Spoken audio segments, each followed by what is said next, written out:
25 CR 0044180, State versus Diana Lacante. Could I have parties announce? Rick Pena for the state of Texas. Nick Aguilar on behalf of the Honorable Diana Lacante. And how do you pronounce your last name? Lacante. All right, there's no, all right, you're not doing that? She's not from Louisiana, okay. Well, she says she is. Oh, yeah. It's not the correct pronunciation. What is your family doing? Who's over there? Mom. And we're off. But wait, before we get into legal jargon and felony charges, we've got a linguistic showdown. Is it Lacante or Lacante? The judge is already on a roll, poking fun at out-of-state pronunciations. A lighthearted start, but don't let the humor fool you. This case is about to take a serious turn. Come on, Mom. Teach you have to teach. Oh no, don't come forward. Yeah. You got to teach your daughter better with the pronunciations. No. Yeah, let me just tell you. We're off the record.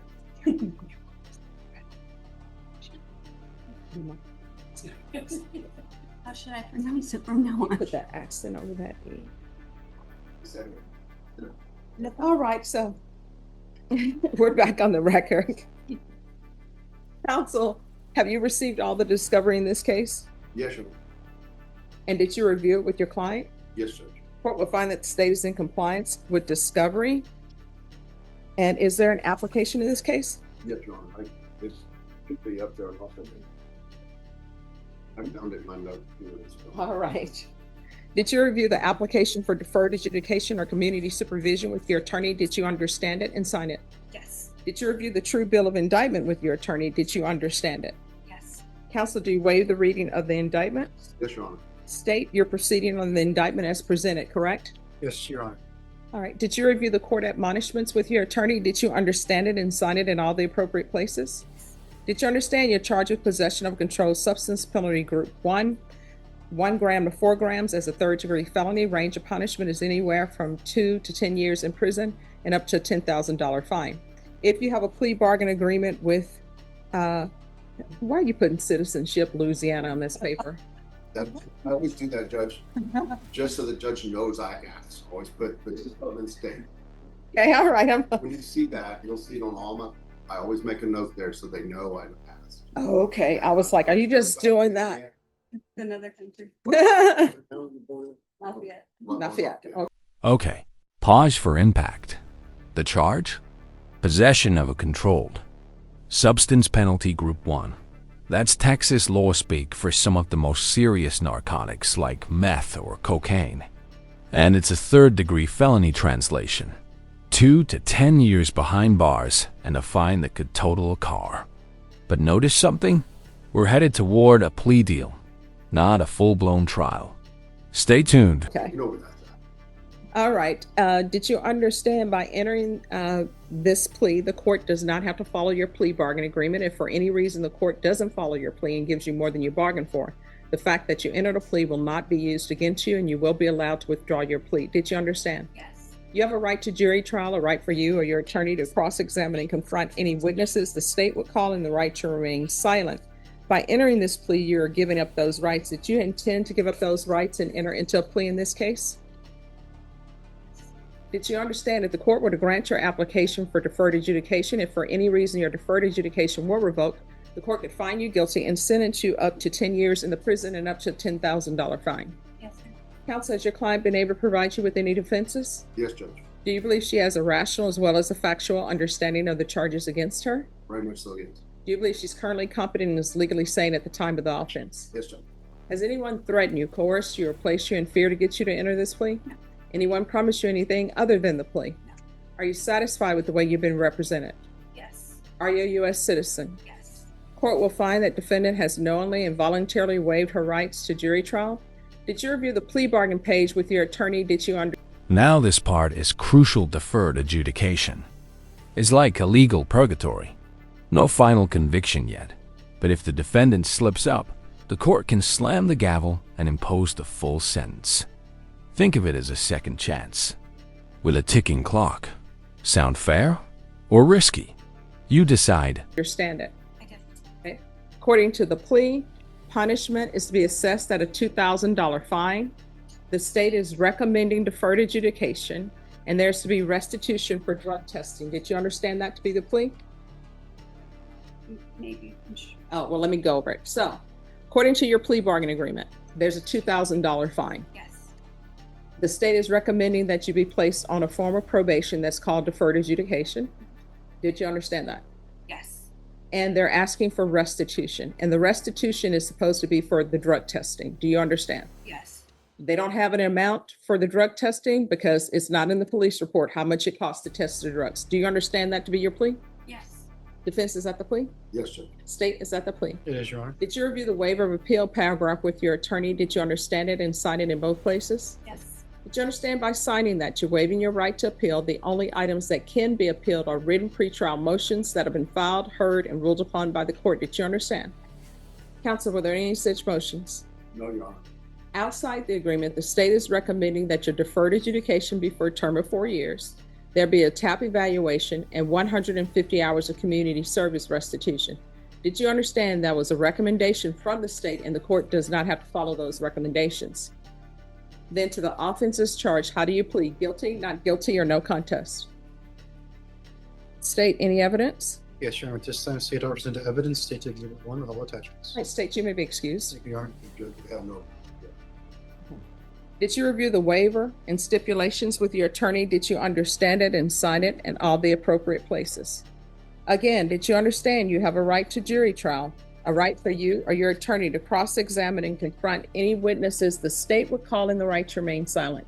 Yes. Did you understand that today the state will be presenting evidence in the form of witnesses' statements and police reports, but most importantly, there'll be no live testimony? Did you understand?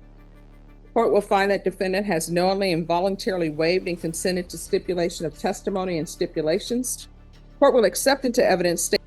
Here's the emotional core. The defense isn't just throwing facts, they're giving context. Diana wasn't just using drugs.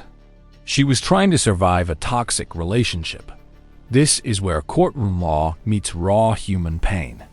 And it's a reminder, behind every charge is a story, and sometimes a struggle to escape. All right, after reviewing state's exhibits 1 and attachments, the court will find there is sufficient evidence to find you guilty. The court will defer finding of guilt as you've applied for deferred adjudication. All right, proceeding with sentencing. If you would consider that subject, Judge, yes. All right, anything you wish to say on behalf of your client? Judge, Diana was in an abusive relationship. She admits that she did one of the drugs in her stock. She tells me she was self-medicating to help her through the relationship. She was never been in trouble before. I'm aware of. So it took a bit to get through to understand the deferred concept, or deferred adjudication supervision concept. But she would like you to consider granting her the deferred adjudication. All right, are you employed? Yes. What do you do? I'm a sales agent. And what are you selling? Spectrum. Spectrum. Spectrum. Spectrum. Okay. Spectrum does keep going up on their prices. Nobody knows. They get you in with the contract and then prices rise. So I've heard. How long have you been working there? I just started, it's my 4th week. The last time we were here in quarantine, we got out of here quick so that you could get her orientation. All right. And how many children do you have? 3, What are their ages? 25, 22, and 17. All right. And do they still live with you? No. Okay. Where's the 17-year-old? Who's he with? He's with his dad. And if you're drug tested today, what are the results going to be? I'll pass. I'll pass. When's the last time you used? 2024. Okay. All right, this is what the court is going to do. There's a $2,000 fine that will be probated, 4 years deferred adjudication, 150 hours of community service restitution. And you know what? Even though he's 17, I'm going to ask for the parenting classes. You can never go wrong with the parenting class.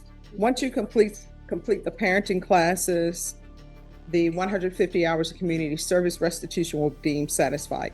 Now, if you don't want the parenting classes, your other option is to work in the Texas heat for 150 hours. Yeah, I don't mind classes either. Okay.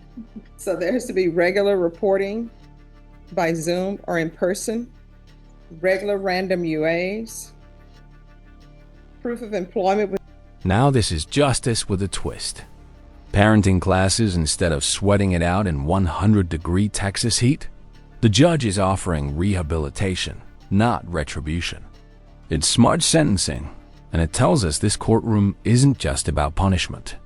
It's about crafting a path forward with accountability and empathy.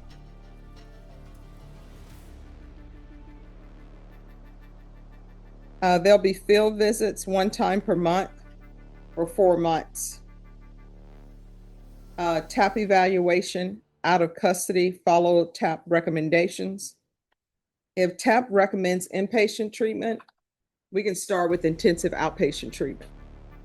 I did all that. I did inpatient, I did outpatient. Oh, just give that information to them.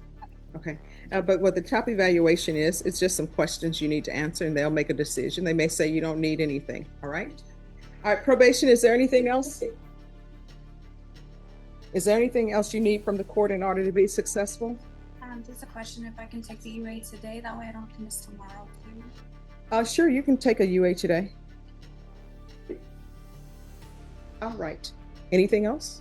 Will somebody give her guidance on where to take that? Yes. All right. Did you review the document entitled Trial Court Certification of Defendant's Rights to Appeal with your attorney? Did you understand it and sign it? All right. Because this is a plea bargain agreement, because I followed your plea bargain agreement, and because you waive your right to appeal, you do not have the court's permission to appeal. Do you understand? I understand. All right. We can go off the record. In this court, communication is key to be successful on probation. If you have an issue, let your probation officer know. If you feel they're not addressing it, you can always come back to the court. All right. All right. Good luck to you. Thank you so All right. much. You're welcome. Thank you. All right. Bye-bye. Nick, you were great as far as the testing. I think we'll be fine today. Yes. Thank you, Judge. You're welcome.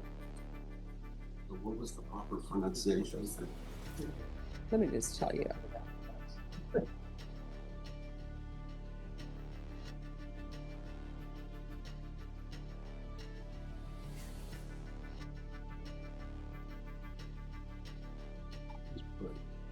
The state, sometimes the city, Mhm. you saw it. Yeah. That way they look down and know what happens. Yeah.